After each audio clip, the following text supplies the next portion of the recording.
Bienvenidos a KMX Forense, donde el crimen se analiza bajo el rigor de la ciencia moderna. Exploraremos las estructuras más profundas de la tipología criminal y el análisis de datos digitales. Aprenderás a conectar evidencias y perfiles psicológicos mediante métodos de investigación avanzada. Desde el comportamiento delictivo hasta la sala de justicia, prepárate para entender la mente criminal. Ponte cómodo y presta mucha atención. La clase está por comenzar.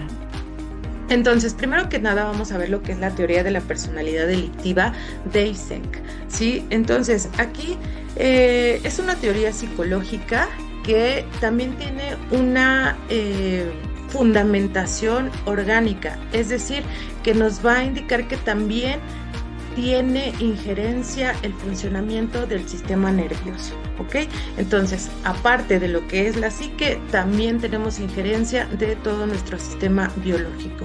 Tenemos dos elementos principales, que va a ser primero lo que es la adquisición de la conciencia moral, ¿sí?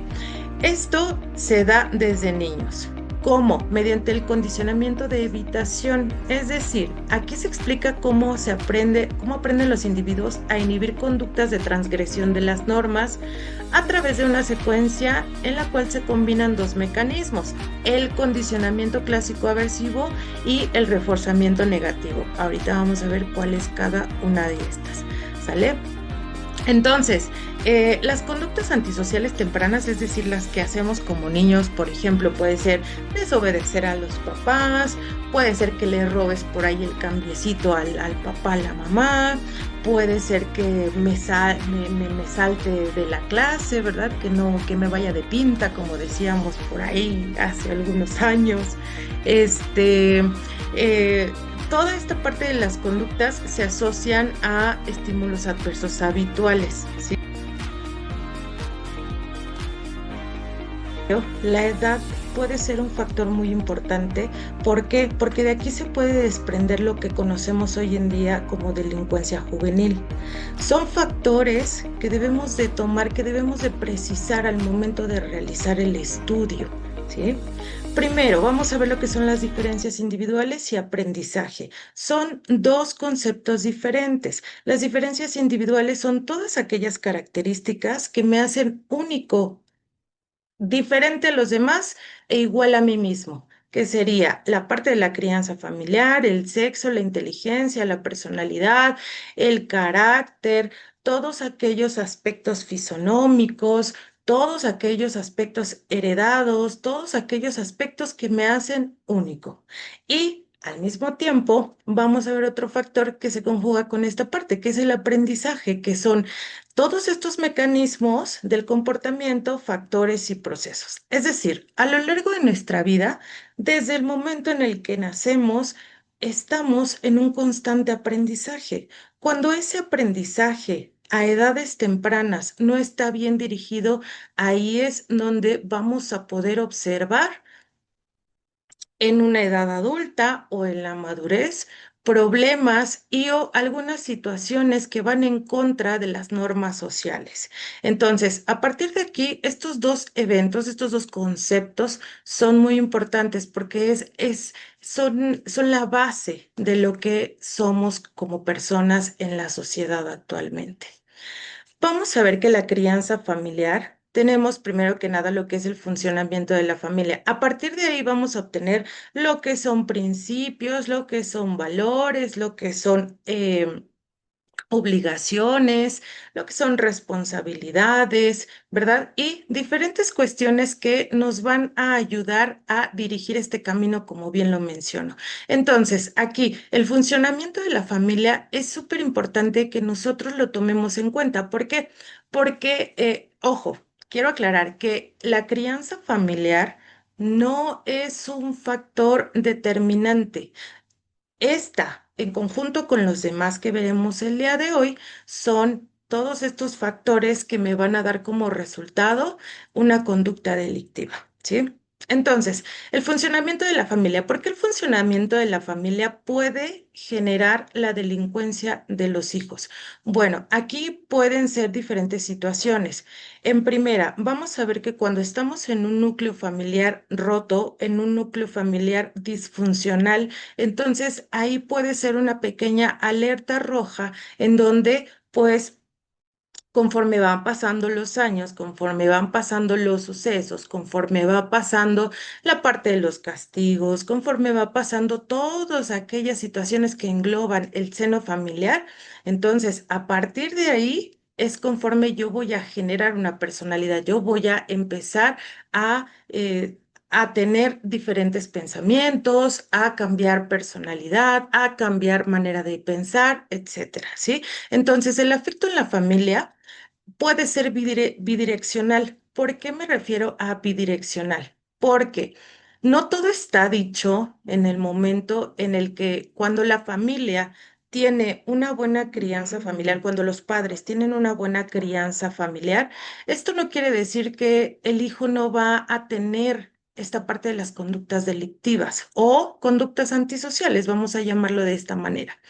¿Por qué? Mucho se piensa, mucho se dice e incluso mucho se ha comprobado que cuando tenemos un seno familiar sano, cuando tenemos un núcleo familiar correcto, pues la probabilidad de la comisión de conductas antisociales baja, desciende.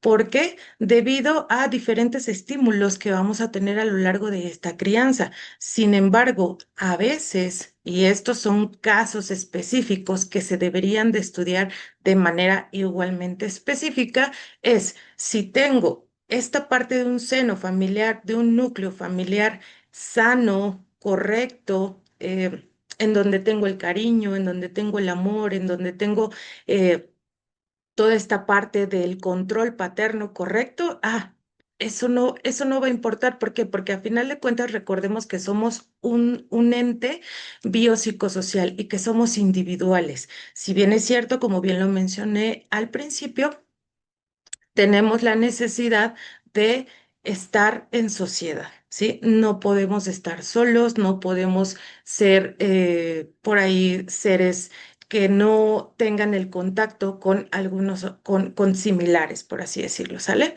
Entonces, los estilos de control de los padres sobre los hijos, a esto se refiere a toda esta parte de cómo yo, papá, cómo yo, mamá, voy a disminuir esa probabilidad de que mi hijo, de que mi hija pueda cometer algún tipo de conducta antisocial. Entonces, por eso es que el afecto en la familia puede ser bidireccional.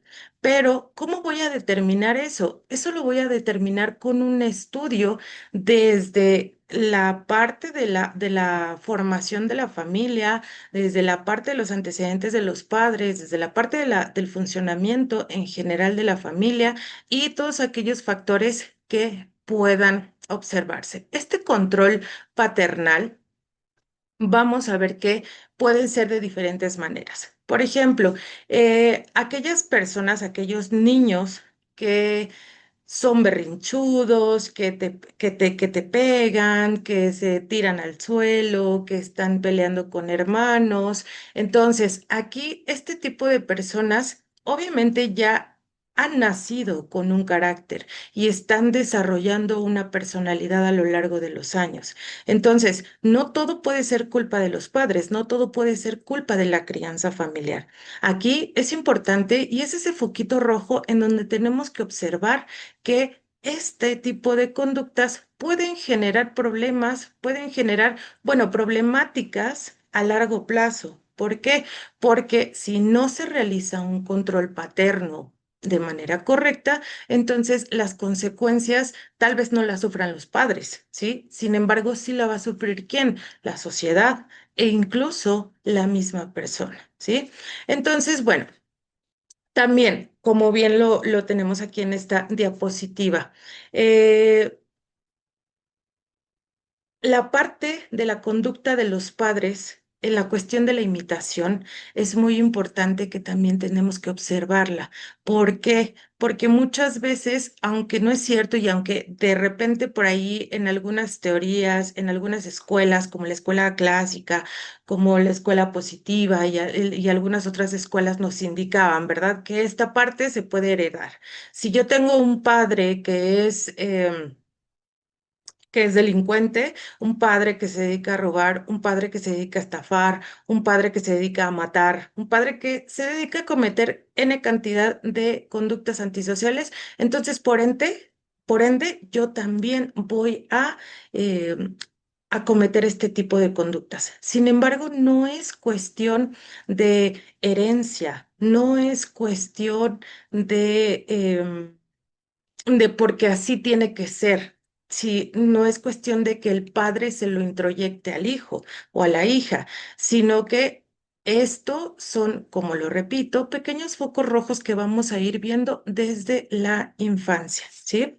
Aquí tenemos un pequeño cuadro en donde podemos observar que la conducta paterna está directamente proporcional, por así decirlo, con la dimensión afectiva.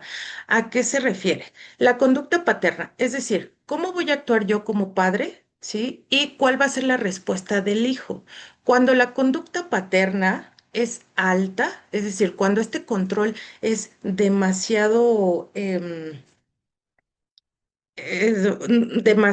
coercivo, por así decirlo, y tengo una dimensión afectiva alta, es decir, una dedicación al niño correcta, le delego responsabilidades, etcétera, etcétera. Entonces, ahí vamos a tener a padres implicados con autoridad, es decir, vamos a tener a hijos con alta independencia, con alta responsabilidad, con baja agresión y con alta autoestima, que esto literalmente sería lo ideal en cada uno de nosotros, ¿sí? ¿Qué pasa cuando tengo un padre autoritario, pero la responsabilidad del hijo es baja, la dedicación es baja, la cuestión afectiva no es la óptima? Entonces, aquí es cuando tengo padres autoritarios y el niño va a presentar déficit en internalización moral. Es decir, esto quiere decir que el niño no va a saber de manera correcta, de manera clara, qué es lo bueno, qué es lo malo, cuándo me debo de portar bien. ¿Por qué? Porque debido a toda esta coerción que tengo a partir de los padres, entonces ahí es cuando empieza esta baja autoestima, baja competencia social, es decir, en cuestión de la escuela, vamos a ver que las calificaciones pueden estar bajas, que las actividades no son realizadas de manera correcta, ¿sí? A pesar de que el padre o la madre sean personas autoritarias, ¿sí? De que ponte a hacer la tarea y a golpes y alguna otra cuestión. Entonces ahí es cuando no hay un equilibrio, ¿sí? Y vamos a criar niños con esta parte de este déficit moral que más adelante nos va a traer mayores consecuencias. De lo contrario, cuando la conducta paterna es muy permisiva, es como de que no me importa lo que hagas, pero al niño lo tenemos aquí y no hay nada más importante que el niño y lo que quiera hacer y lo que quiera pedir y lo que quiera todo. Entonces, aquí vamos a tener niños con alta impulsividad, perdón, alta agresividad. No vamos a tener niños con baja independencia y responsabilidad, que esto me puede generar psicopatologías más graves en una edad adulta. Vamos a ver cuáles son estas psicopatologías que vamos a generar con respecto de esta conducta paterna, de este bajo control, de este bajo, de estas bajas demandas con respecto del desarrollo del hijo.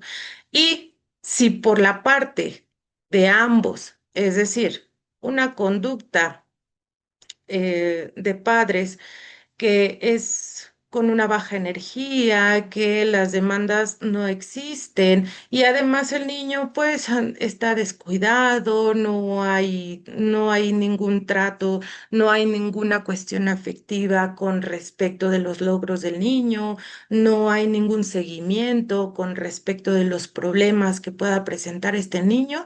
Entonces aquí si tenemos padres indiferentes. Obviamente, ¿por qué? Porque no existen estas demandas y posteriormente eso va a generar en el niño que tenga déficits en esta parte del desarrollo cognitivo y del desarrollo social. Es decir, la escuela no va a tener esa dificultad incluso para poder resolver problemas básicos en la escuela. Va a tener ese problema para poder concentrarse en un pequeño grupo para poder identificarse con sus amigos, con sus compañeros, no va a encontrar actividades que pueda generarle algún tipo de alegría o de placer. ¿Por qué? Porque estas demandas simplemente no existen. Entonces, ¿qué pasa cuando un niño no tiene esta parte presente, esta parte paternal presente? A partir de aquí, el niño, si bien es cierto, incluso se puede volver muy independiente. No no vamos a resaltar lo malo solamente, sí, sí se puede volver muy independiente y al mismo tiempo puede generar otro tipo de psique, puede generar otro tipo de pensamiento, ¿sí? Puede ser tan independiente que al momento la persona, o en este caso el niño, o el adolescente esté viviendo su vida con sus propias reglas, pero siguiendo las de las normas de la sociedad. ¿Por qué? Porque se alcanza a identificar, porque todavía hay un punto por ahí en donde dice, ah, pues mis compañeros hacen esto, ah, pues entonces esto está bien, esto está mal. Si mis padres no me lo enseñan, entonces tengo que buscar algo. Sin embargo, aquí es donde vienen diferentes problemáticas también. ¿Por qué? Porque si yo no tengo este control paterno y yo como niño no tengo esta adaptación correcta, entonces pueden venir diferentes factores exógenos a dañar mi desarrollo, ¿sí? Además de el núcleo familiar en el que me encuentro y este control social primario, ¿no? O informal, por así decirlo. Entonces, a partir de aquí, vamos a ver que el esquema familiar tiene mucho que ver con respecto de la adultez de la persona. Vamos a ver la parte de lo que es el género, el factor sexo y género. Si bien es cierto, el género es un factor en donde nos indica a través de estudios a partir del siglo XIX, nos indican que los hombres mayormente cometen conductas delictivas, a diferencia de las mujeres, ¿sí? Entonces, bueno, dentro de lo que es el sexo hay otras diferencias, como por ejemplo, los hombres ejercen mucho más violencia que las mujeres. Sin embargo, las mujeres pueden ser mayor víctimas de violencia. Entonces, ¿cuáles son estos factores que generan estas grandes diferencias?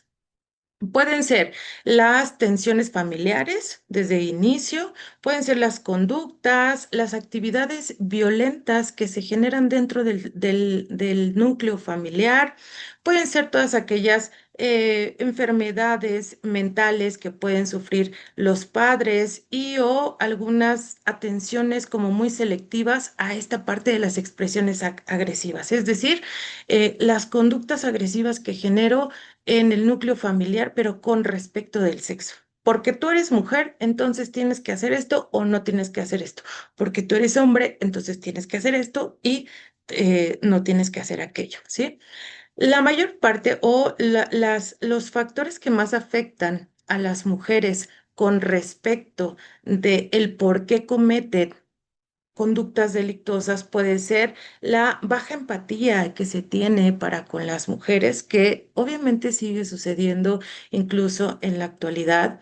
Puede ser esta alta sensibilidad que podemos llegar a tener como mujeres al ser rechazadas por otras personas. Puede ser algún trastorno de personalidad, algún tipo de psicopatología, puede generar mi conducta delictiva, por ejemplo, una pobreza temprana, ¿sí? En donde de repente pues lo tenga todo y de repente nada, ¿no? Cuestiones, es decir, factores endógenos que pueden llegar a mí y entonces cambiar esa dinámica que yo tengo. Incluso la llegada de una pareja violenta. Esto también puede ser un detonante. ¿Para qué? Para que las mujeres cometan ciertas conductas antisociales, que literalmente lo hemos visto mucho. Eh, Se me viene a la mente, no me gusta hacer énfasis en este tipo de, de medios de comunicación, pero por ejemplo, esta famosa serie que pusieron de Mujeres Asesinas, que bueno, son relatos a partir de los delitos cometidos por las mujeres, ¿no? Entonces, desde ahí nos damos cuenta que la sociedad tiene muy en alto, tiene muy presente la parte de los delitos que cometen las mujeres, pero, sin embargo, más bien, sin embargo, de acuerdo a las estadísticas, los hombres cometen mayores delitos. Entonces, ¿cómo es que los medios de comunicación influyen también en la comisión, en la probable comisión de estos hechos delictuosos? Pues al difundir todo este tipo de información, al difundir todo este tipo de incluso imágenes, información a medias, ¿sí? Y toda esta cuestión. ¿Ok? Entonces, los conflictos familiares va a ser el principal factor que se va a ver em, dentro de lo que son estas estadísticas, ¿sí? Los conflictos familiares para las mujeres pueden ser el mayor detonante a diferencia de los hombres, ¿sí? ¿Cuáles son otros factores que me pueden generar dependiendo el sexo al que yo pertenezca? Bueno, que venga de familias conflictivas, como bien ya lo mencionábamos anteriormente, que sea víctima de abuso sexual, ¿sí?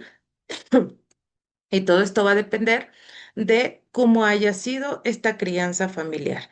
Y o con víctimas, perdón, vínculos con personas antisociales, ¿sí? Que esto se da, ya, más bien ya no se da nada más en los hombres, también en las mujeres. Hemos visto mucho también esta parte en donde eh, incluso videos que pueden circular por internet de las cámaras de videovigilancia, en donde las mujeres juegan un papel primordial para poder cometer algún delito, ¿no? Por ejemplo, apenas vi un robo de una joyería en donde la chica se mete y pues obviamente sirve como esta parte de anzuelo, por así llamarlo, para que se descuide la persona, para que tengan mayor oportunidad y de repente pues llegan los hombres, ¿no? Sin embargo, la mujer realiza las mismas acciones que los hombres. Igual trae su bolsa, igual trae toda esta parte en donde herramientas y alguna otra cuestión y todo para la bolsa, ¿no? Entonces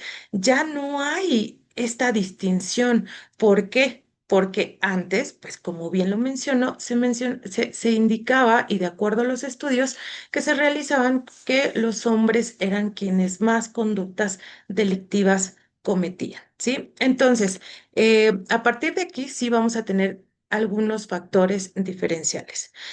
¿Cuál es esta parte de la interacción entre sistemas biológicos y sociales? Es decir, entre lo que yo soy, entre lo que me constituye como persona, hablando de la parte del sexo, hombre y mujer.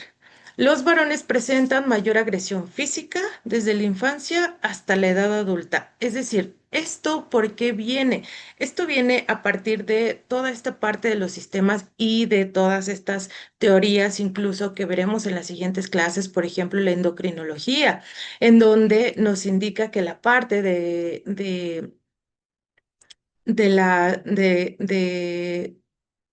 la influencia de lo que es la testosterona y de lo que son los estrógenos van a funcionar de diferentes maneras, ¿sí? Entonces, aquí en los varones, la producción de testosterona es a temprana edad, obviamente, y entonces a partir de aquí, si yo tengo más estos factores que ya hemos visto anteriormente, entonces vamos a tener mayor probabilidad de que se cometan conductas antisociales, ¿sí? También otra cuestión es que los varones exhiben una mayor conducta exploratoria del entorno, ¿sí?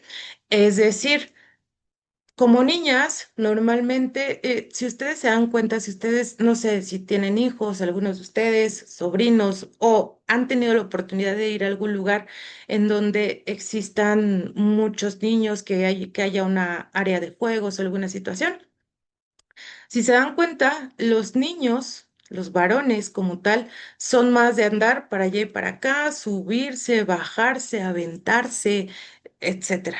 Y las niñas son más entre dos, tres, estar platicando, estar jugando, ya se encontraron con algunas pelotas, ya se encontraron con alguna cuestión y se quedan ahí, ¿no? Tal vez no inmóviles, pero en un solo lugar. Entonces, esta cuestión, esta cualidad exploratoria que tienen los hombres, también la vamos a ver desde pequeños. Y esto puede generar problemáticas a largo plazo, ¿sí? Los niños muestran con mayor frecuencia, pues obviamente esta parte del juego agresivo, del juego brusco, ¿verdad? Que ya se empiezan a aventar, que ya le aventó la pelota, que ya le aventó la patada, y entre niñas sí somos o son un poquito más delicadas, por así decirlo, pero no es porque sean menos o porque se quiera menospreciar a la parte del sexo, sino que simplemente por la mera interacción de este sistema biológico con los sistemas sociales, pues obviamente es diferente. Cuando un niño llega y le pega a una niña, ¿qué es lo que pasa? Pues normalmente la niña llora, ¿no? No le va a regresar ese golpe. ¿Por qué? Porque la sociedad incluso ha introyectado, ha compuesto estas normas sociales en donde los niños no les deben de pegar a las niñas, ¿no? Y todo esto viene desde este sistema biológico del que estamos hablando. Otro factor muy importante es la inteligencia con respecto de la delincuencia. Anteriormente se creía que los delincuentes eran personas que no tenían un coeficiente intelectual alto o por lo menos al nivel de toda la sociedad, ¿sí? Esta investigación criminológica comienza a partir del siglo XIX y a partir de aquí se empiezan a evaluar con test en donde estaban compuestos por dos factores principales. Uno, la parte verbal, que son todas aquellas habilidades que se relacionan con la parte del pensamiento y del lenguaje, con esta coherencia que podemos llegar a tener, cómo nos expresamos, cómo actuamos, etcétera. Y el manipulativo, que se refiere a esta parte de la inteligencia mecánica. ¿Cuál es la inteligencia mecánica? La inteligencia para poder desarrollar, para poder concretar tareas, para poder resolver problemas, para poder tener este resultado diferente, ¿sí? Entonces, a partir de aquí es donde empieza el interés de la criminología con respecto de la inteligencia, porque como bien lo sabemos, Lombroso nos indicaba que esta cualidad atávica que tenemos o que tenían las personas, es decir, esta cualidad primitiva de las personas de ser violentas, de ser de cierta manera de tener como la parte de la delincuencia incluso ya en la psique, o sea, que ya nacíamos con eso y que nuestra parte fisonómica lo iba a delatar. Entonces, a partir de aquí, bueno, pues ya tenemos esta parte en donde ya se tenía hasta cierto punto una teoría en donde los delincuentes simplemente no eran inteligentes, ¿verdad? Pero estamos hablando del siglo XVIII hasta el siglo XIX es cuando se empiezan a hacer estos estudios, ¿sí?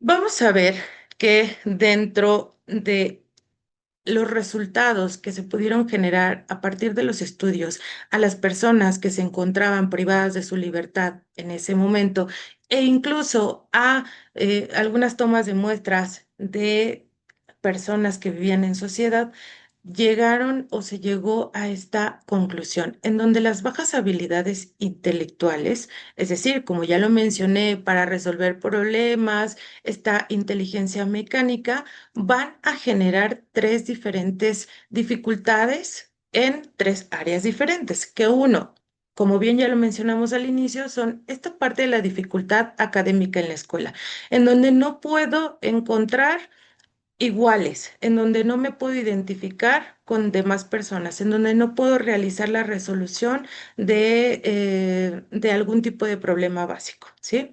Dificultades psicosociales en general. Aquí ya no es nada más con los compañeros, aquí ya tengo problemas desde con la persona que hace el aseo, desde con la persona que es la directora, desde con la persona que me da clases, es decir, con la maestra. Ya no tengo esa habilidad para poder realizar un vínculo. Tenemos el retraso, perdón, en el desarrollo de procesos cognitivos, como ya lo puede ser aquí muchísimo más importante para la criminología, sobre todo que es la empatía. Cuando yo tengo empatía, entonces en ese momento puedo distinguir entre el bien y el mal. Cuando no tengo esta parte de la empatía desarrollada, entonces me va a generar estas dificultades en el desarrollo cognitivo, ¿sí? Cuando yo no sé qué es lo bueno, no sé diferenciar lo bueno de lo malo, entonces simplemente no voy a poder resolver estos problemas personales.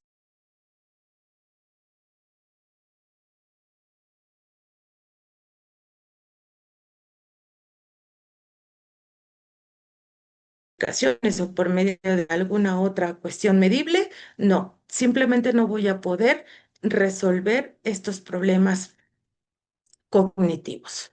La inteligencia, dentro de todo esto, existen tres tipos de inteligencia, ¿sí?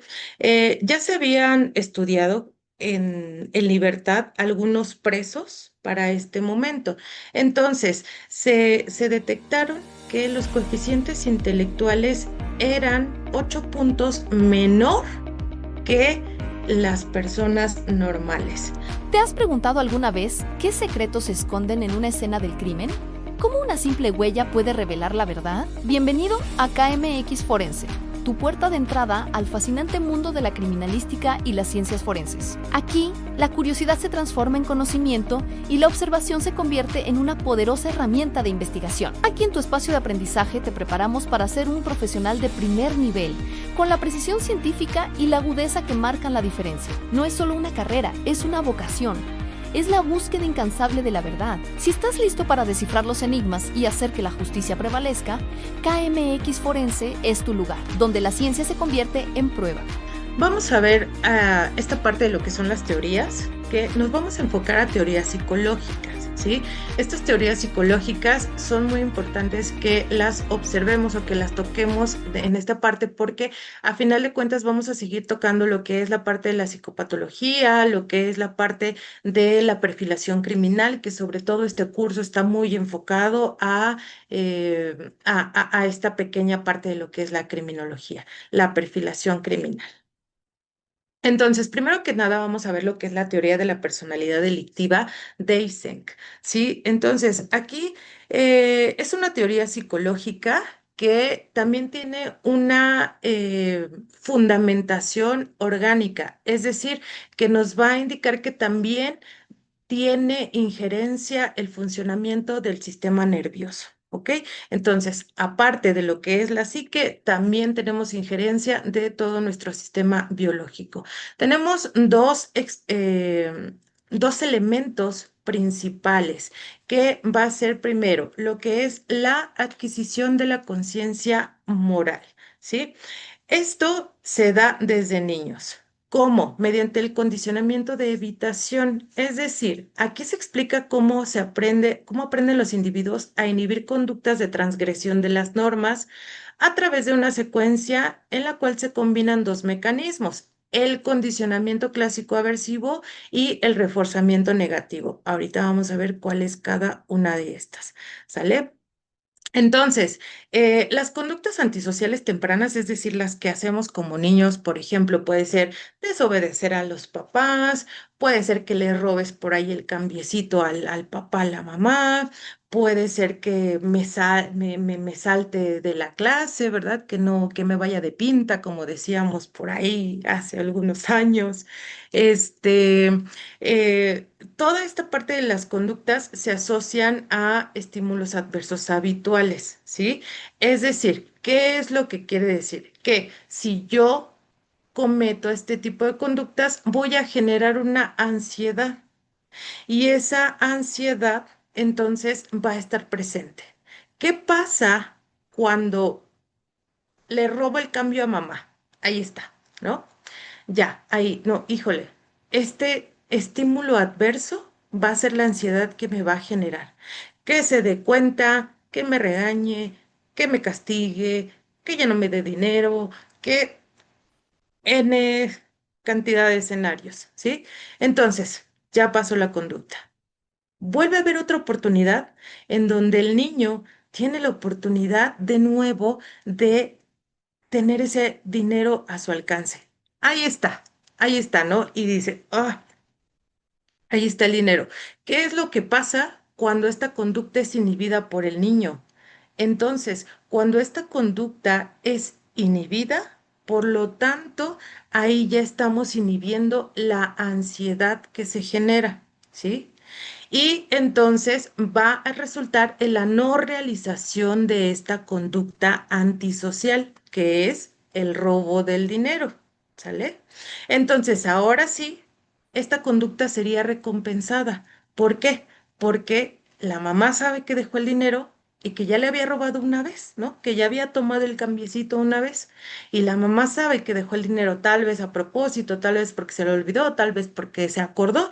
Y entonces, ¿qué va a pasar esta vez? En vez de tener este estímulo adverso, voy a tener esta recompensa con respecto del comportamiento del niño. Es decir, voy a tener este reforzamiento negativo. ¿Y qué es lo que me va a dar como consecuencia? El cumplimiento de las normas, ¿sí? Entonces, a partir de aquí es como cómo se generan estas pequeñas conductas antisociales desde que somos niños. Y si se dan cuenta, no son conductas que puedan dañar a otras personas, no son conductas que tal vez puedan generar gran impacto en la sociedad, no, pero dentro del núcleo familiar sí. Y cuando estas conductas siguen repitiéndose, ¿sí? Esta ansiedad, esta neurosis que va a generar el niño y que no va a ser inhibida, entonces va a desencadenar pues el incumplimiento de las normas sociales, al contrario de lo que es el reforzamiento negativo, ¿sale? Que es la eliminación de las conductas antisociales, por lo que elimina la ansiedad. Ese es el reforzamiento negativo, ¿sí? Y que me va a dar como resultado el cumplimiento de las normas.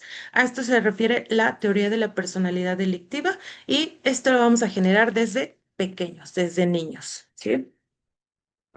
Tenemos algunas otras teorías con respecto de las teorías del aprendizaje, que también son teorías que parten de la psique, que parten de la cuestión psicológica, ¿sí? Y la principal propuesta consiste en explicar el comportamiento a través de los mecanismos de aprendizaje, es decir, cómo yo genero ese acervo, esa parte empírica, ¿sí? Cómo voy generando a través de mis experiencias, a través de los actos, todas estas experiencias, ¿sí?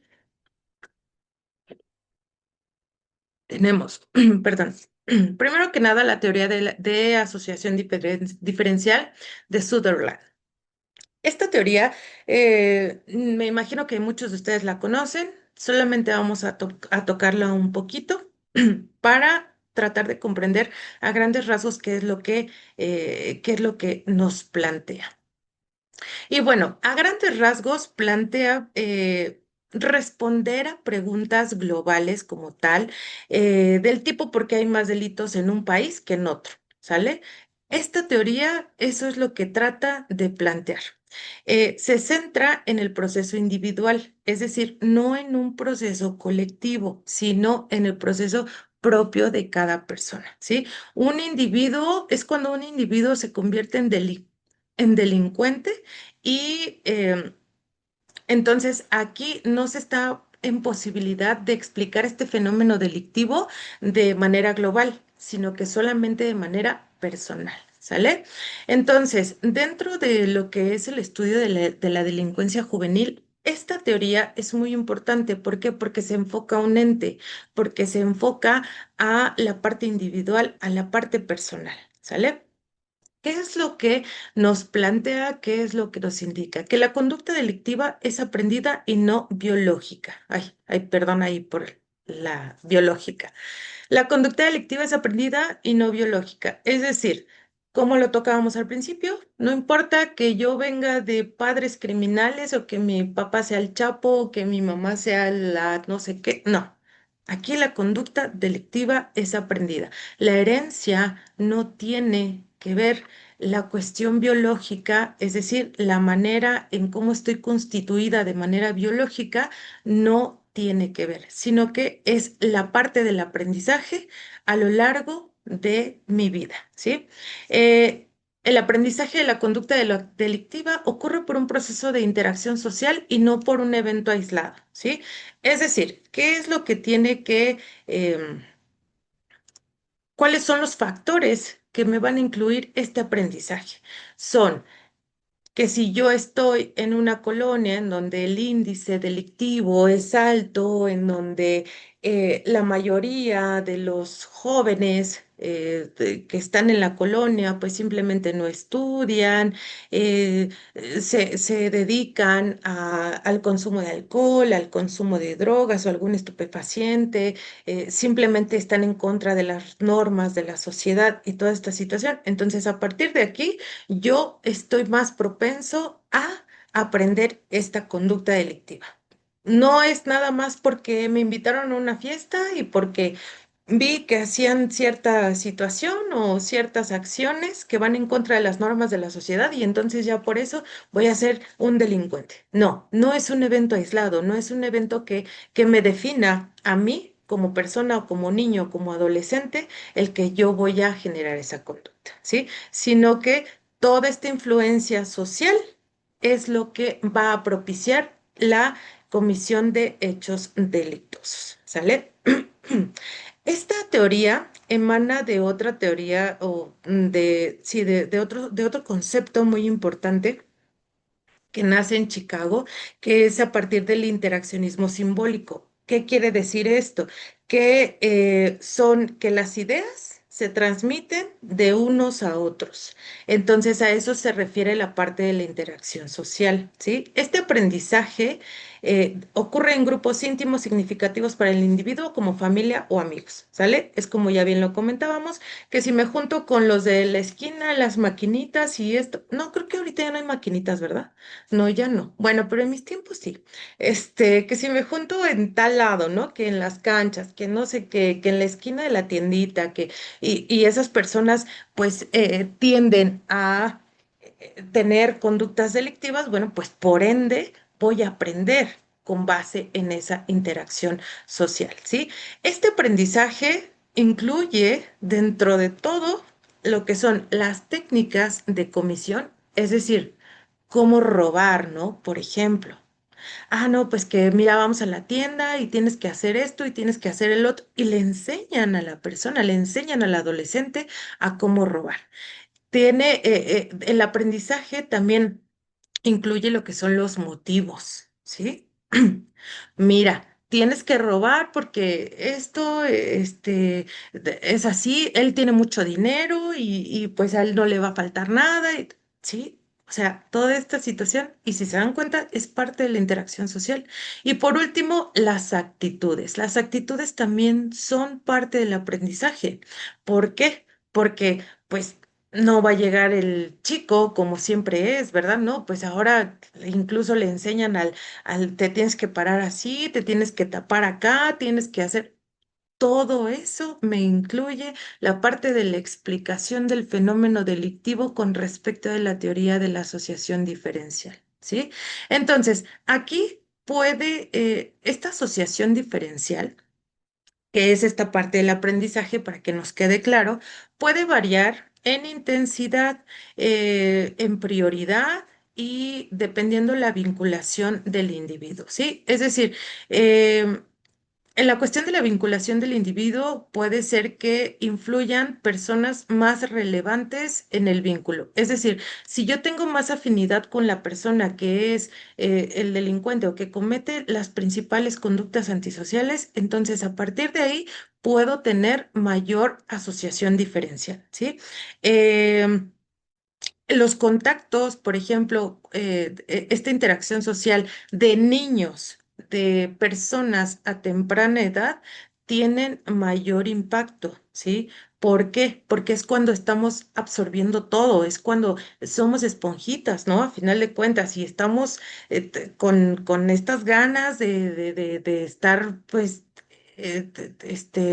explorando y toda esta parte, y entonces, bueno, esa también es un factor que pueden variar dependiendo del individuo. Y la intensidad, que bueno, pues al final, perdón, la prioridad y la intensidad que tiene que ver con el tiempo, el del que yo comparto con este círculo social o con esta, o que este proceso de interacción social tiene. Porque no va a ser lo mismo, tal vez una persona que se junta a diario, ¿verdad? Que llega del trabajo y se junta a diario en X lugar y diario están consumiendo drogas y diario están tomando alcohol, ¿verdad? A una persona que tal vez va a tener menor asociación diferencial, que pues de vez en cuando lo saluda, que de vez en cuando pasa por ahí, se toma una cerveza, ¿no? Hablando ya de adultos, por ejemplo, pero eso ya también pasa en los adolescentes, ¿ok? Entonces, esta teoría de la asociación diferencial nos va a explicar la parte de la conducta delictiva con respecto del aprendizaje. El fenómeno de los secuestros, dice licenciado Rafael, buenas noches. Con el fenómeno de los secuestros de personas por parte de la delincuencia organizada que son forzadas a delinquir, ¿se podría considerar dentro de la teoría de la asociación diferencial? No. Ahí, mira, híjole, pues es que sería un mundo, porque ahí ya podríamos incluso tener algún tipo de psicopatología en donde eh, la persona, por el hecho de agradar, de pertenecer, de complacer a otra persona o a otras personas, entonces ahí ya vamos a tener un trastorno de personalidad. Y eso ya es una psicopatología. Entonces, aquí no puedes, aquí considero que lo que planteas no está del todo. ¿Por qué? Porque no está interactuando, no es porque él así lo quiera, no es porque este, le están enseñando, no es porque tiene motivos, no es porque va a aprender las actitudes, porque él quiere. La cuestión de la teoría de la asociación diferencial es ¿cómo voy a aprender esta conducta delictiva con respecto de la prioridad, con respecto de la intensidad, con respecto de la vinculación con con los demás entes que se encuentran dentro de este tipo de asociación? Entonces, aquí yo considero que ya estaríamos hablando de algún tipo de psicopatología. No tanto lo podríamos explicar, a mi parecer, a partir de esta teoría. Y bueno, esta de todas maneras se les va a quedar, que a final de cuentas es por nada, licenciado, a sus órdenes. Eh, esta pequeña diapositiva se les va a quedar que es literalmente lo que estamos hablando, ¿verdad? Que puede variar frecuencia, duración, los mecanismos de aprendizaje, los motivos generales y necesidades, como tendencia al placer o a la mejora de estatus, que a final de cuentas no explican esta conducta delictiva, ¿verdad? Los grupos íntimos, la manera en cómo me voy a relacionar con las demás personas. Y eso, pues, inicia desde la niñez. Por eso volvemos a lo mismo y a lo que veíamos desde el principio, la parte del seno familiar, la parte de la confianza, la parte de la crianza, la parte de todos estos refuerzos negativos. Entonces, eso es lo que me va a generar un niño que esté acorde con las normas sociales, ¿sí? Tenemos la siguiente teoría, que es la teoría del aprendizaje social de Akers. Esta teoría consideran un desarrollo de la previa, bueno, perdón, es a partir de la que ya vimos, ¿sale? Es decir, a partir del aprendizaje que ya vimos de Sutherland, entonces aquí integra los mecanismos de aprendizaje delictivo y los combina con el concepto de reforzamiento diferencial, ¿sí? Aquí, ¿qué es lo que nos explica la parte de la teoría del aprendizaje social? Que las personas aprenden conductas delictivas a través de la imitación, ¿sí? Por una parte está la interacción, por otra parte está la cuestión en donde me van a enseñar todos los motivos, las actitudes, etcétera, etcétera, ¿sí? Primero que nada, tenemos cuatro constructos principales dentro de esta teoría del aprendizaje social. El número uno es la asociación diferencial, que lo podemos definir como el proceso mediante el cual uno es expuesto a definiciones normativas favorables o desfavorables a la conducta ilegal, ¿sí? Es decir, a ver, aquí no pretende explicar el fenómeno delictivo en conjunto como tal, sino que vamos a ver que también lo va a tratar de diferenciar a partir de un ente, a partir de una sola persona, ¿sale? Entonces aquí vamos a enfatizar por medio de esta teoría, los procesos mediante los cuales se aprenden las conductas delictivas, ¿sí? Entonces, el primero es definiciones normativas favorables o desfavorables a la conducta ilegal. Y esto puede ser dos, de dos formas. La número uno, que puede ser la interaccional, que se traduce en la directa asociación o identificación con otras personas que actúan ilícitamente, ya sean próximas al individuo o distantes de él. Es decir, puede ser que los tenga en mi colonia, puede ser que sea mi hermano, puede ser que sean mis amigos, puede ser que sean los tíos, puede ser que sean los compañeros de la escuela, ¿sí? Sin embargo, aquí también puede ser, ¿por qué? Ah, porque lo vi en una serie. Ah, porque lo vi en un video. Ah, porque lo vi en un TikTok, ¿sí? Que eso lo debemos de traer, lo debemos de actualizar, ¿verdad? Porque incluso toda esta parte de los retos y toda esta parte de cuestiones que parecen inofensivas y que han terminado en la comisión de delitos. ¿Por qué? Bueno, debido a esta asociación diferencial, ¿sale? Y la siguiente, puede ser también porque el famoso tal como lo hizo mi artista favorito, pues entonces pues yo también puedo hacerlo, ¿no? Porque eso está bien. Entonces ahí tenemos una construcción, una idea mala o una idea mal formada acerca de lo que está bien y está mal a partir de esta asociación diferencial. Y la otra tenemos lo que es la dimensión normativa según la cual una persona es expuesta como producto de su asociación diferencial a patrones normativos distintos a los habituales. ¿Esto cómo puede ser o cómo lo podemos definir? Ahí la imagen nos da mucha información.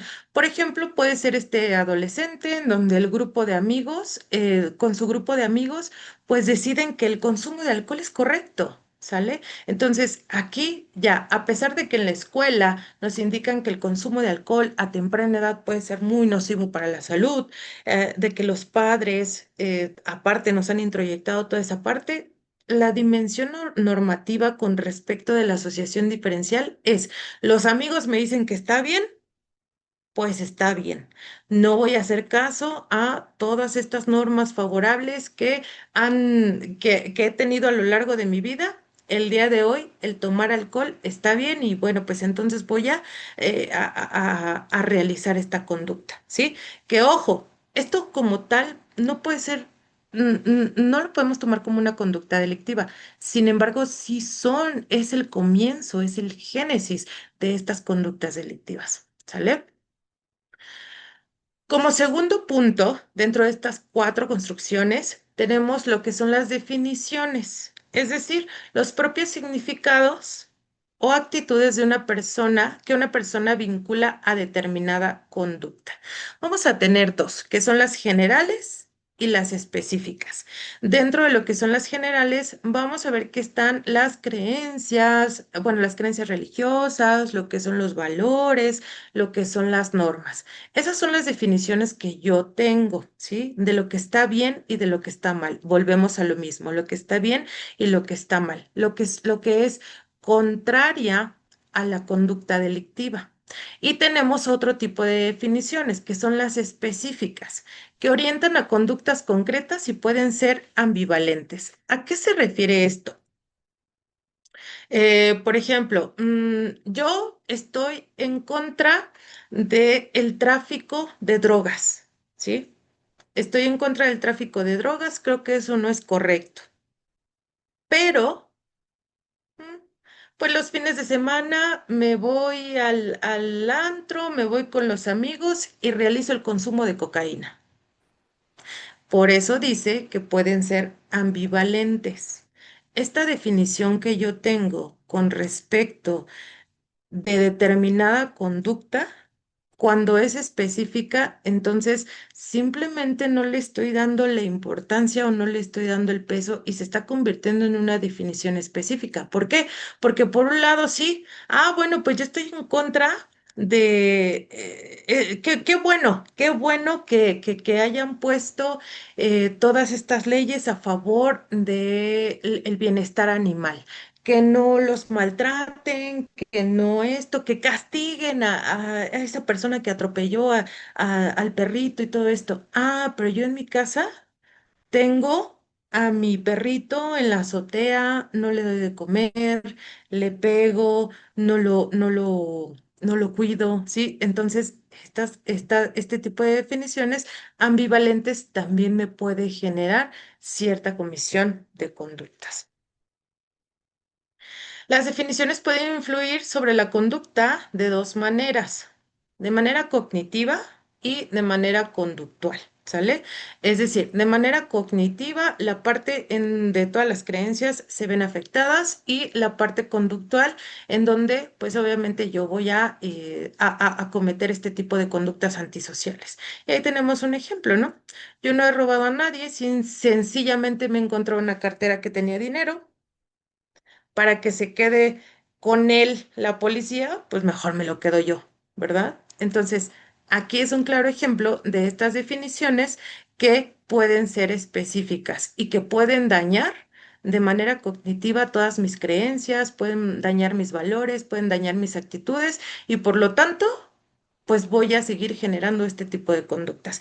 Y recordemos que si seguimos repitiendo todo esto, pues entonces la escala de lo que son estas conductas criminales, que más adelante se puede convertir en lo que conocemos como carrera criminal, entonces ahí sí es cuando se desencadenan, perdón, conductas más graves. Ya no nada más es el quedarme con la cartera, ya no nada más es el patear a mi perrito, ya no nada más es el consumir cocaína una vez al mes, ya no nada más, no, sino que esto va a ir escalando porque influyen de esta manera. El número tres es la parte del reforzamiento diferencial, que es aquel proceso de balance entre los refuerzos y castigos anticipados o reales que siguen o son consecuencias de la conducta. ¿A qué nos referimos con esto? Bueno, aquí existen tres tipos de reforzamiento diferencial, que son los no sociales, los de características individuales y los de intercambio social, ¿sí? Por ejemplo, un reforzamiento diferencial no social son aquellos que provienen de estimulaciones físicas que me producen sensaciones agradables. Por ejemplo, el placer, ¿sí? Aquí vamos a recordar que cualquiera de estos tres, como bien lo indica, cuanto mayor cantidad, probabilidad y frecuencia de refuerzo obtiene una persona, como resultado de su conducta delictiva, mayor probabilidad tiene de delinquir, ¿sale? Entonces, las no sociales provienen de estimulaciones físicas que me producen placer, ¿sí? Por ejemplo, voy a consumir drogas, ¿sí? El consumo de drogas tal vez no es un delito, ¿ok? Tal vez sí es una conducta antisocial, pero no es un delito, hasta cierto punto, ¿sí? Pero entonces, de acuerdo a lo que acabamos de leer, a lo que acabamos de ver, entre más consuma yo, entre más tenga a mi alcance este tipo de sustancias, con mayor frecuencia lo haga, entonces, posteriormente, ¿qué es lo que pasa? Vamos a poner un claro ejemplo de las personas que desgraciadamente caen en adicciones. Empiezan con una cantidad pequeña y luego con otro poco y luego, pues si ya no lo hacían diario, pues tal vez empiezan diario y luego más y luego 3 veces al día, etcétera. Hasta que llega un momento en donde tal vez ya no tienen dinero, en donde tal vez ya... ¿Y qué pasa? Empiezan a cometer delitos, ¿verdad? Por ejemplo, el robo, ¿no? Y aquí ya si tenemos algunos otros factores como lo es la violencia, como lo es la hazaña o algunas otras situaciones que pueden agravar este tipo de delitos, entonces ahí sí, bueno, pues obviamente ya tenemos una persona que está cometiendo delitos por esta parte del reforzamiento diferencial no social. ¿Sale? Tenemos aquellos de características individuales, que son aquellos sujetos que tienen como ese ímpetu de realizar determinadas conductas, ¿no? Por ejemplo, ahí en la imagen, ¿no? En busca de sensaciones, ¿sí? Ah, pues a ver, voy a ver qué se siente, ¿no? Voy a ver, no sé, vamos a pensar una persona que va en una motocicleta, ¿sí? Y tiene una motocicleta de cierto cilindraje al inicio. Y luego, pues resulta que se compra otra más grande. Y luego, pues ya le empieza a meter de velocidad. Y luego ya se va más lejos. Reforzamiento diferencial de característica individual, ¿sí? Cuanto más cantidad, cuanto más probabilidad y cuanto más frecuencia, voy a tener mayor probabilidad de delinquir, ¿sale? ¿Por qué? Porque al rato vamos a imaginarnos, pues tengo esta moto de tantos eh, centímetros cúbicos y bueno, pues me voy a ir en la autopista, en la carretera, etcétera, ¿sale? Y pues resulta que al meterle la velocidad, choco y mi acompañante pierde la vida, ¿no? Por ejemplo, aquí esta búsqueda de sensaciones me pueden llevar a cometer un delito. A eso se refiere esta parte del reforzamiento diferencial, ¿sí? Y esto solamente es un ejemplo de muchos, ¿ok? Y por último tenemos el del intercambio social, que son toda esta parte de las relaciones que tenemos con otras personas, ¿sí? Al momento en el que al momento en el que se comete la conducta, ¿sí? Es como, por ejemplo, de que todos están ahí viendo que acaba de pasar un accidente o que acaban de matar a alguien o que acaba de robar a alguien y ay, no, no es que, ay, no es que eso sí está mal, ¿verdad? Y entonces empiezan a intercambiar esta parte en donde sí, sí está mal, no, no está mal, sí se lo merecía, sí esto va a depender también de la interacción social. Por eso es que la sociedad también tiene injerencia en esta parte del reforzamiento diferencial. No solamente son de características individuales, no necesariamente tienen que ser sociales, pero sí hay una parte en donde la situación del intercambio social va a tener injerencia en las consecuencias de la conducta. Ujú. Y por último, tenemos la parte de la imitación. En la parte de la imitación, bueno, pues es fácil de comprender lo que es la observación de la conducta de otros, ¿verdad? Entonces, vamos a tener tres tipos de las características del modelo, es decir, de cómo quiero ser de acuerdo a lo que estoy observando, ¿sí? De cómo quiero ser a partir de lo que yo estoy viendo. Por eso es que los medios de comunicación aquí también tienen mucha injerencia, ¿sí? Tenemos de las consecuencias observadas en el modelo. Es decir, como tú haces esto, no, no es necesario que me lo enseñes, sino que yo te estoy viendo. Y porque yo te estoy viendo, entonces yo lo voy a imitar, ¿verdad? Pueden ser, por ejemplo, no sé si han visto estos videos, estos casos incluso en donde se llevan a la niña, los padres se llevan a la niña Entran a una tienda e incluso la niña ya sustrae cosas, objetos, eh, productos, etcétera. ¿Por qué? Porque los padres están siendo observados por esta pequeña, ¿sí? Y bueno, dentro de esta imitación, ajustándola a la parte de la comisión de conductas delictivas, pues obviamente se trata de esto, ¿verdad? Si tengo estas conductas antisociales frente de un infante, en frente de un niño, ¿qué es lo que va a pasar? Pues simplemente lo va a imitar. No necesariamente tengo que enseñarle como en la de Sutherland, los motivos, las actitudes. No, simplemente la persona con verlo va a poder imitarlo. Y por último tenemos las de características de la propia conducta observada, ¿sí? Aquí, a partir de aquí es como la parte de la introspección, en donde voy a observar si sí o no estoy realizando de manera correcta mis acciones y qué es lo que tendría que mejorar, entonces, a fin de cuentas, esto también me puede llevar a la conducta, a la comisión de alguna conducta antisocial, ¿verdad? Y bueno, pues tenemos muchos casos como este que estamos viendo, ¿verdad? Que es el Ponchis, en donde eh, estas teorías de aprendizaje se reflejan correctamente, ¿sí? ¿Por qué?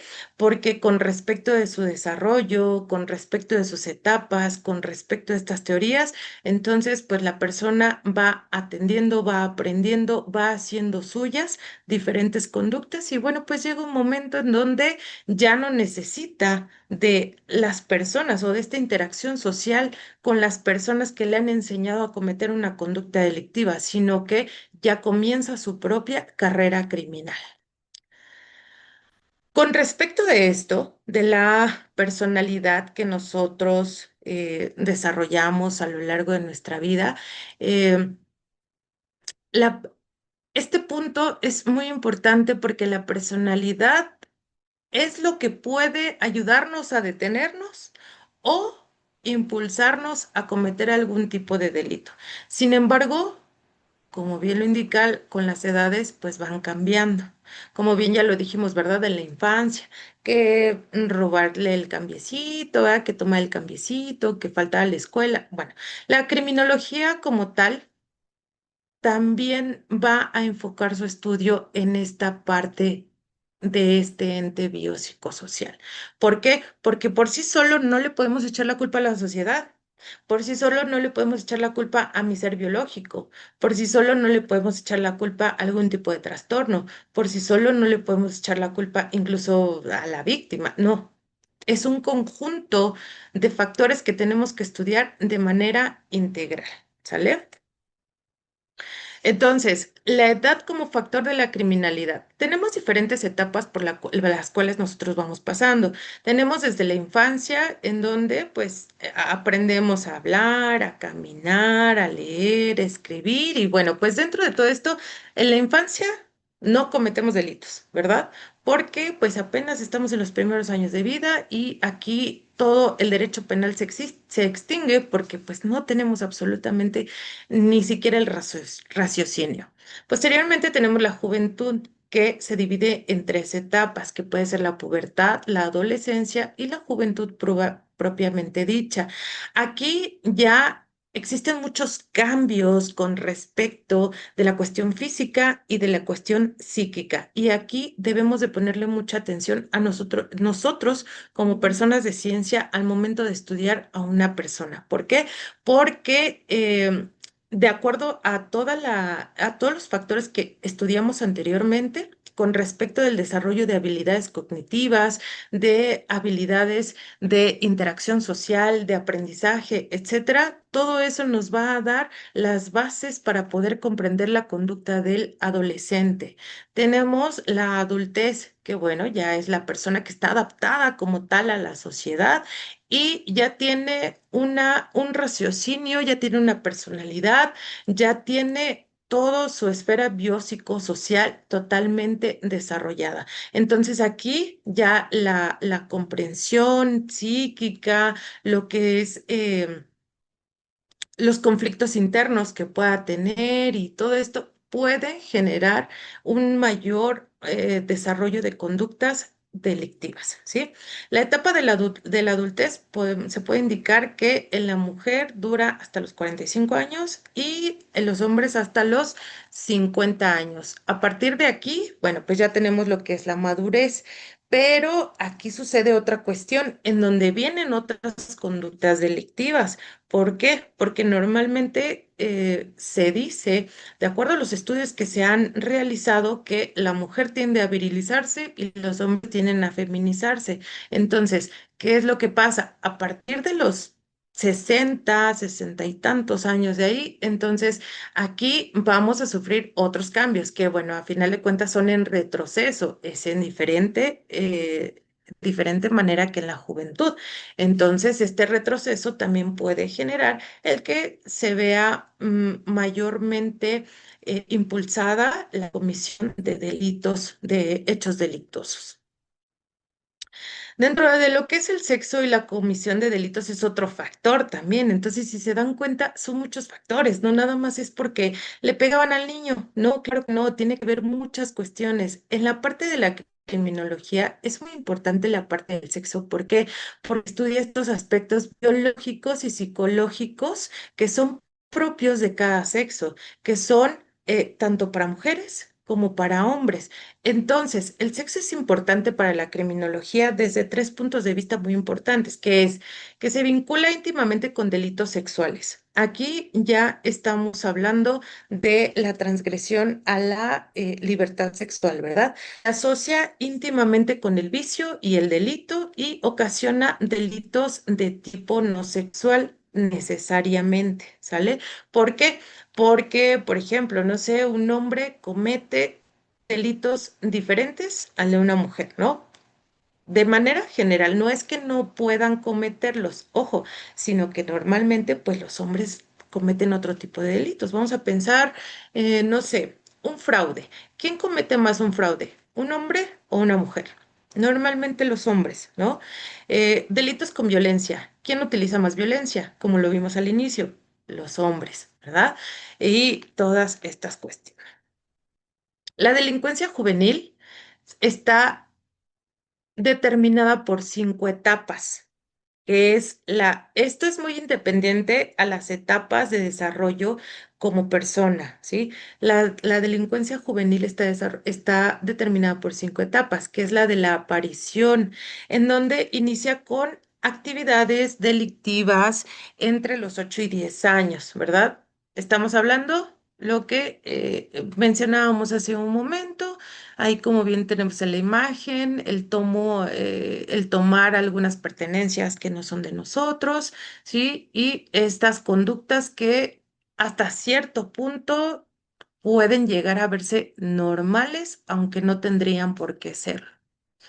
Tenemos lo que es la exploración, que sucede entre los 10 y 13 años, que es normalmente ahorita la gran problemática que vivimos en México debido a esta parte de la apología de los delitos, con respecto, por ejemplo, de todas estas canciones y de todo el acceso que tenemos a los medios de comunicación. Entonces aquí los delitos se diversifican y se agravan. Sin embargo, es una problemática en la que vivimos estancados. ¿Por qué? Porque son inimputables, son personas a las cuales no se les puede sancionar debido a a las etapas de su desarrollo cognitivo, físico, emocional, etcétera. Entonces, pues aquí esta problemática es un poco al igual que en esta, es el estallido, en donde ya estamos alrededor de los 15 años y si tenemos una carrera delictiva que ha comenzado desde los 8 años con faltar a clases, con esas pequeñas conductas antisociales inocentes, entonces si la persona sigue repitiendo todo este tipo de conductas y además diversificando, es decir, no nada más ya tomar el cambiecito, ¿no? Ahora ya entrar a la tienda, ahora ya sacarle de la mochila cualquier otra situación. Entonces aquí sí, ya estamos viendo una conducta delictiva mucho mayor. Y tenemos la deflagración, que es a partir ya de los 15 años, ya terminando la parte de la adolescencia, incluso empezando a la etapa de esta adultez temprana, ¿verdad? O estos adultos jóvenes, como se les llama. Entonces aquí ya los delitos van creciendo, que ya no es el faltar a clases, ya no es el tener algún tipo de hurto, ¿verdad? Pequeño, que a final de cuentas sigue siendo robo. Aquí ya es con, con violencia, con armas, con intimidaciones, etcétera. Y el desbordamiento, que ya es la última etapa en donde generalmente sucede a edad adulta. ¿Por qué? Porque en la edad adulta, bueno, pues ya tenemos mayor independencia, ya tenemos mayor raciocinio y ya tenemos esta parte de la capacidad de poder generar estas estrategias para poder realizar la comisión de hechos delictivos, ¿sí? Vamos a saltarnos un poquito de eso y ya para terminar, vamos a ver la parte de lo que es la psicopatología criminal o forense, que a final de cuentas es importante que definamos cuál es eh, el concepto que se maneja dentro de estas dos, ¿sí? Que a final de cuentas son muy similares. Es el estudio y la evaluación de los trastornos mentales, los problemas emocionales y las conductas desadaptativas de personas vinculadas a procesos legales. Recuerden que cuando tenemos presente la palabra forense, siempre va a ser porque está vinculada a una situación legal, ¿sí?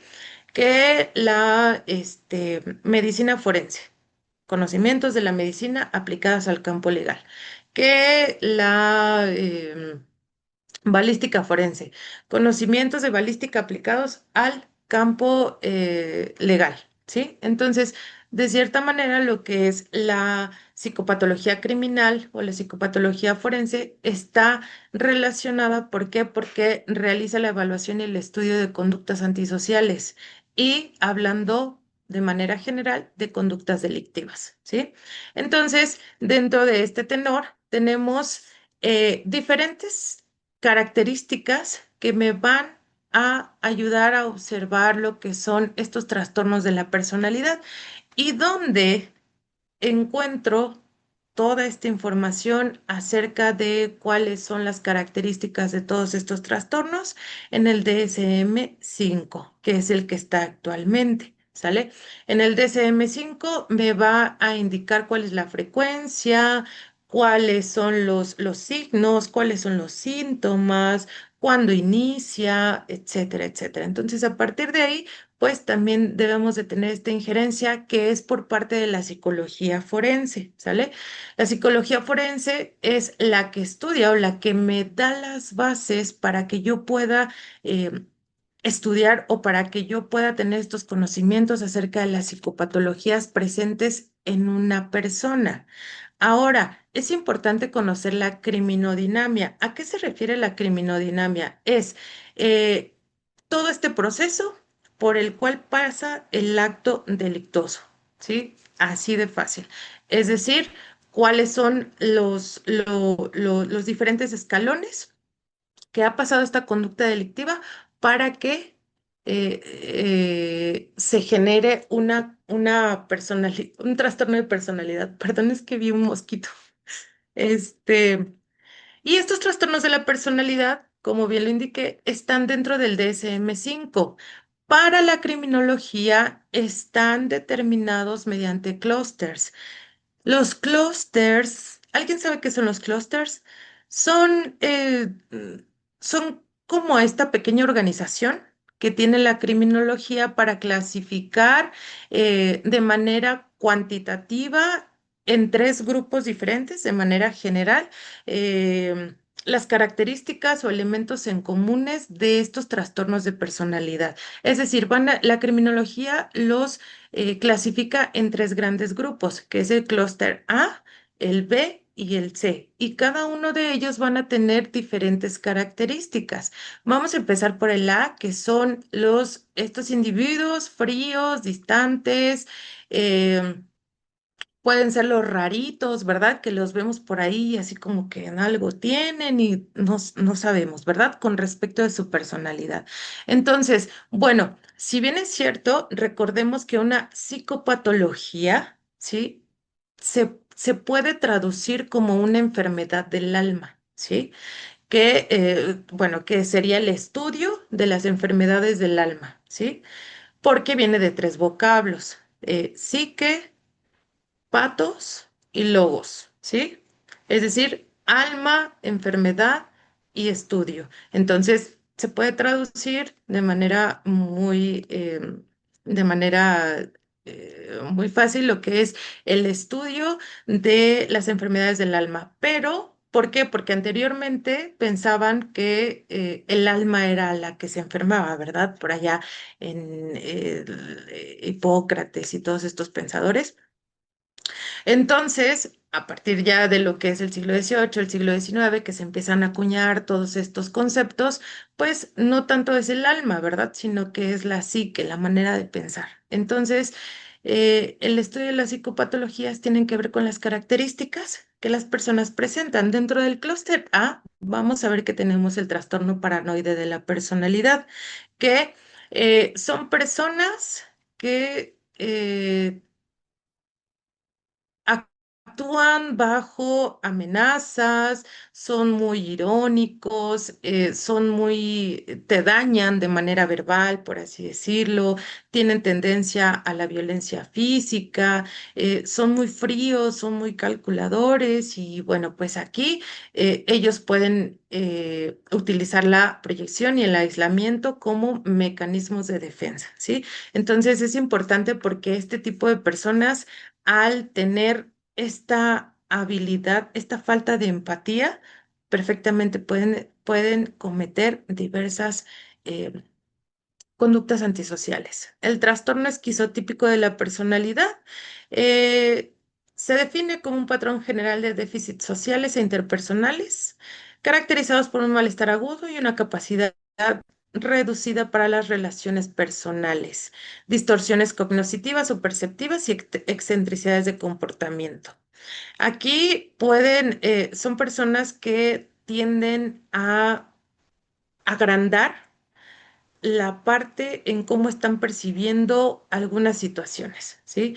En que si ya les hiciste por ahí algo malo, que tal vez no era lo correcto, ¿no? Por así decirlo, no, para ellos puede ser lo peor del mundo y entonces aquí ya puede ser algo que pueda detonar en esta persona la comisión de una conducta criminal. Dentro del clúster B vamos a ver que se abarca principalmente el estudio de la agresividad impulsiva. Este es uno de los más importantes, ¿sí? ¿Por qué? Porque la impulsividad es un factor que juega un papel muy importante cuando se comete un delito, porque esta impulsividad puede ser... em,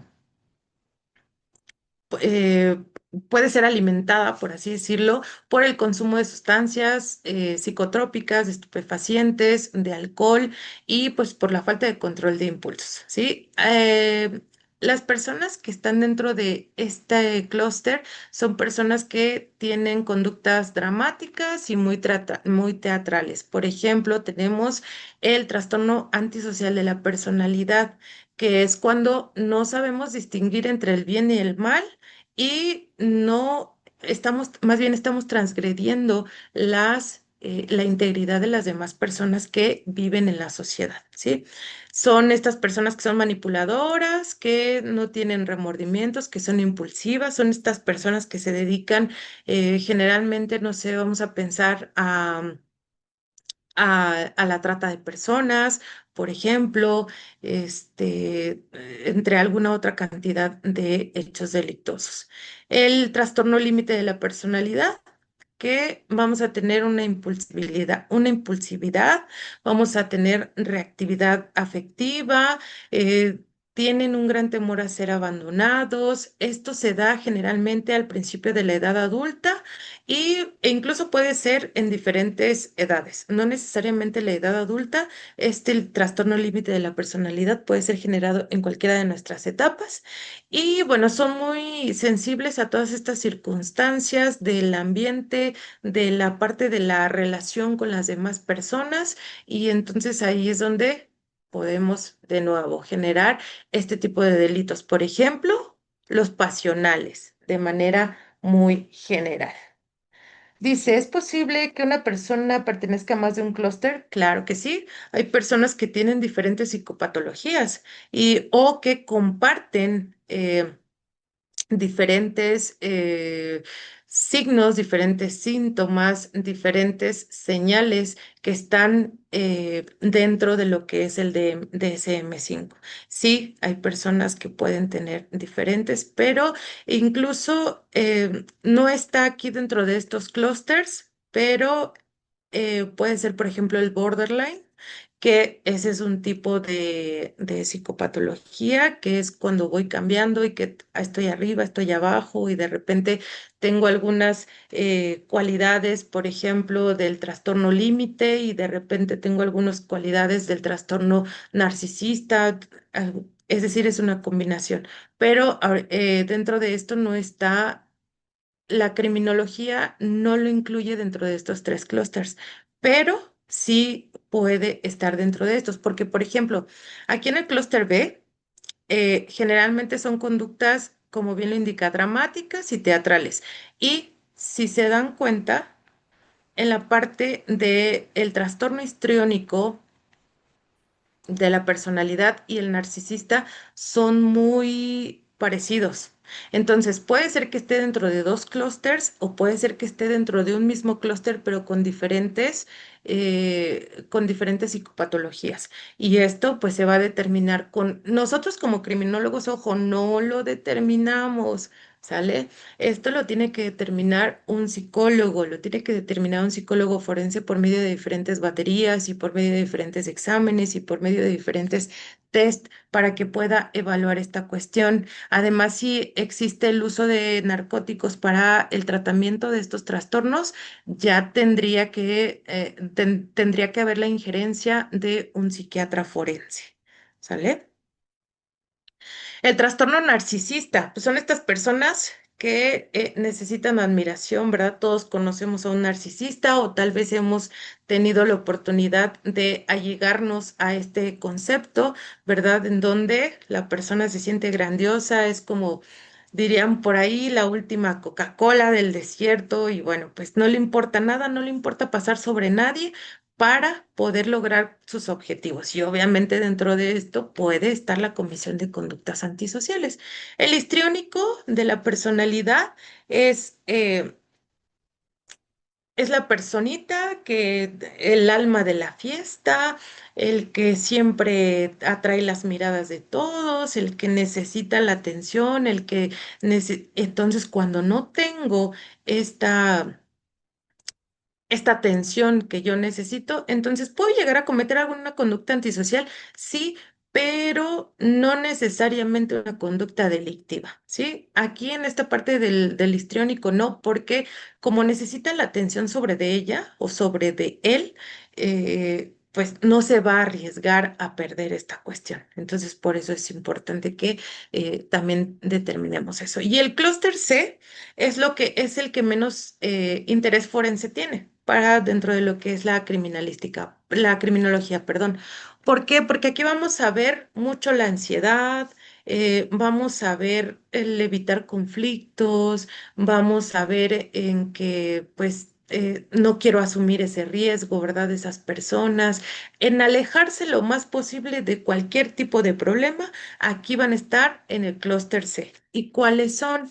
Por ejemplo, el evitativo de la personalidad, que es cuando la persona no puede tener estos vínculos sociales sanos o no puede generar estos vínculos sociales de manera correcta. ¿Por qué? Porque no se puede adaptar debido a toda esta inseguridad, a que me van a rechazar, a que pues dentro de mi crianza primaria, dentro de mi seno familiar, pues si fui tratado con indiferencia, ¿por qué no voy a ser tratado con indiferencia en la sociedad, verdad? Entonces eso crea una psique que en la adolescencia, sobre todo, y en la edad adulta, me puede generar este trastorno evitativo de la personalidad. Entonces, si no estoy con la sociedad, ¿verdad? Y si me da miedo todo, pues entonces generalmente no voy a cometer delitos o conductas antisociales. Pero esto no exime a la persona de que el que lo tenga o el que lo padezca, por ejemplo, no realice este tipo de conductas.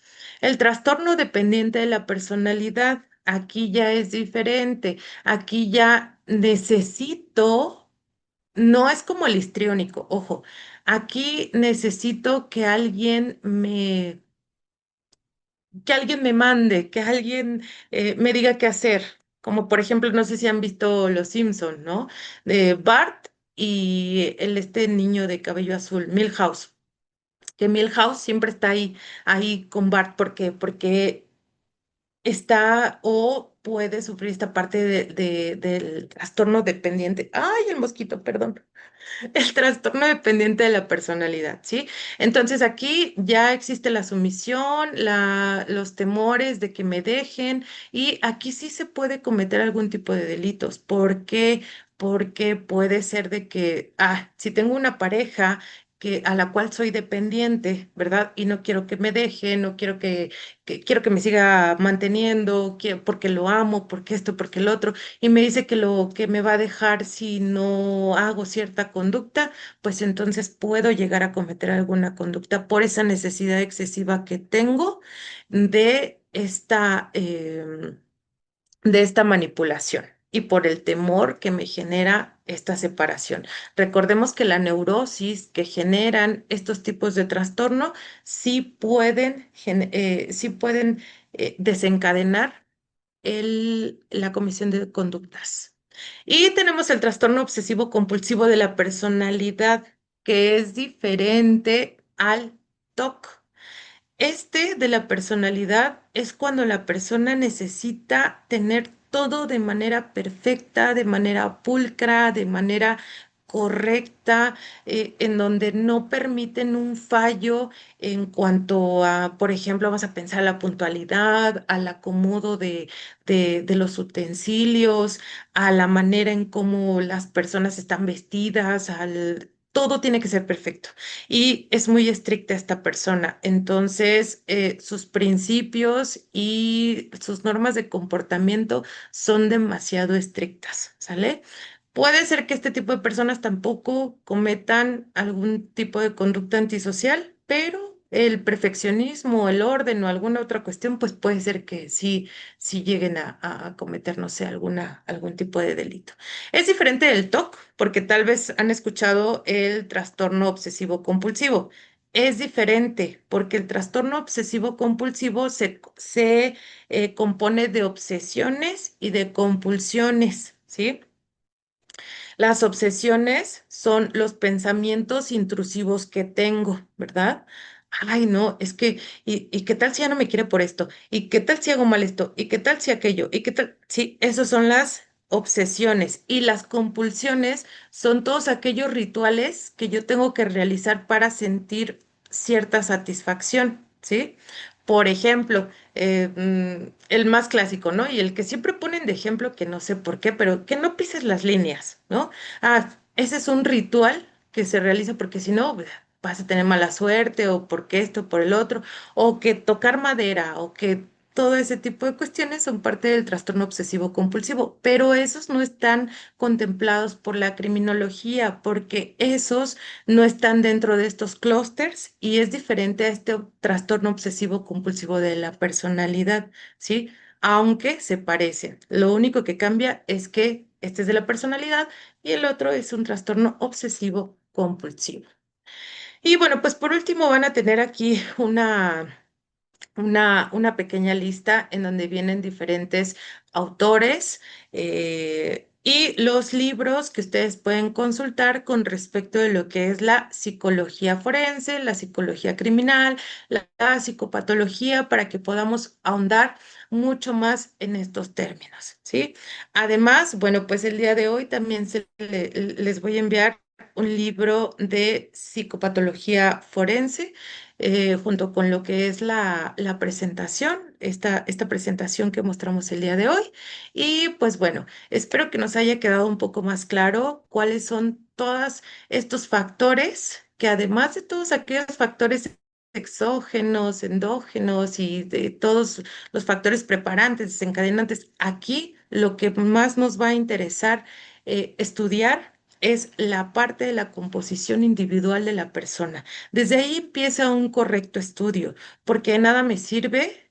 eh, Observar otros factores, observar cuestiones o eventos aislados cuando no conozco la parte del génesis de la persona, de la conducta delictiva. Entonces, por eso es que es muy importante que conozcamos todas estas etapas, que conozcamos todos los trastornos que se pueden desarrollar a lo largo de la vida, que conozcamos todas estas teorías de aprendizaje, de asociación. ¿Para qué? Para poder determinar el cómo una persona ha llegado a, al punto en donde comete diversos hechos delictuosos, ¿sale?